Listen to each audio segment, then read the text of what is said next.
បាទសួស្តីទាំងអស់គ្នាបាទស្វាគមន៍ទាំងអស់គ្នាមកកាន់បាទជាមួយនឹង Channel YouTube បាទរបស់ខ្ញុំបាទហើយនៅវិទ្យាសាស្ត្រជាថ្មីបាទទៀតផងដែរ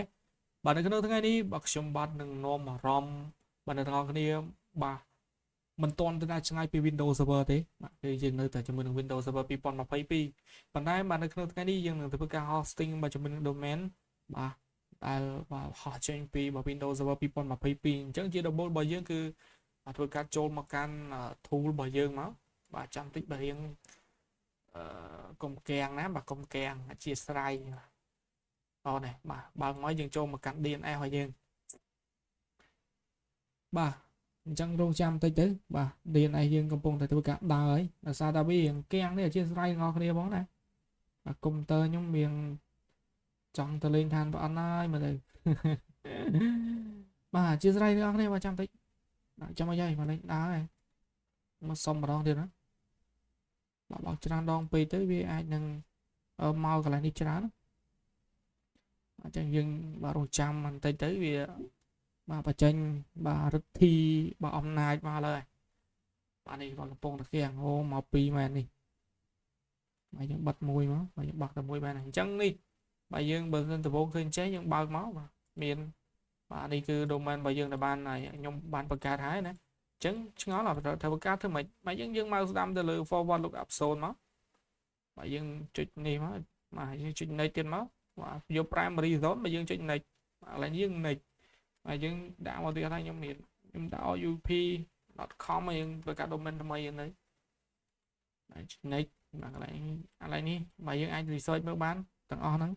បាទខ្ញុំសុំចុច next ខ្ញុំមកសុំអត់និយាយច្រើនទេបាទចុច next តទៀតបាទរួចរាល់នេះបាទ Windows Server UP របស់យើងបាទយើងមកស្ដាំលើ UP បាទយើងយក new host នេះមកបាទយើងវាយមក www បាទបន្តមកទីយើងវាយ IP នេះយើងដាក់ IP របស់ DNS របស់យើងអញ្ចឹងខ្ញុំសុំមកវាយឲ្យដូច Windows Server របស់ខ្ញុំទៅខ្ញុំភ្លេច109កន្លែងនេះ Windows Server ខ្ញុំ149នេះកន្លែងនេះខ្ញុំយក151ទៅបាទចុច add host បាទអូខេបាទចុចដានមកបាទអញ្ចឹងយើងចូលមកកាន់ CMD របស់យើងមកបាទយើងបាទ NS lookup មួយមើលអូគៀងដល់កនេះបាត់ហឹងដល់ហ្នឹងបាទយើងវាយពាក្យថា NS lookup ហើយយើងវាយ www.upp.com បាទ com មិន sim បាទបាទនេះបាទតែយើងចេញមកហើយបាទជាមួយនឹងឈ្មោះDNS របស់យើងហើយបាទជាមួយនឹងបាទ IP បាទអញ្ចឹងគឺចេញមកហើយមិញខ្ញុំដូចជាបានហោះមួយដែរបាទយើងវាយមួយទៀតមកតែវាដូចជា10ហ្នឹង .com nothing ណៃអូបាទកុំបារម្ភនៅស្អីបាទយើងផ្លេចបាទនេះឈ្មោះគេមិនអត់ចេញហ្នឹង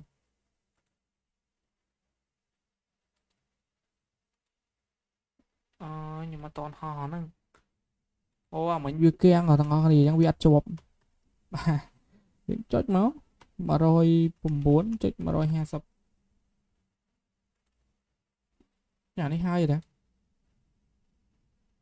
ជុំមិនបានវាយវាអត់ទៅអូវាមានចុចស្អីគេនេះពីក្រោយវានេះយើងវាយ CMD មកនេះមានចុចស្អីគេវានេះអូលេងNS look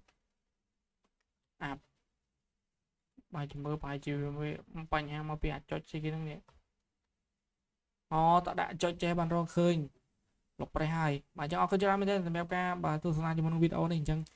ការបង្កើតបាទ DNS របស់យើងបាទក៏ដូចជាការ hosting បាទនៅលើ Windows Server មានតែប៉ុណ្្នឹងទេអរគុណច្រើនបាទយើងនឹងជួបគ្នានៅក្នុងវីដេអូបន្តទៀតផងដែរ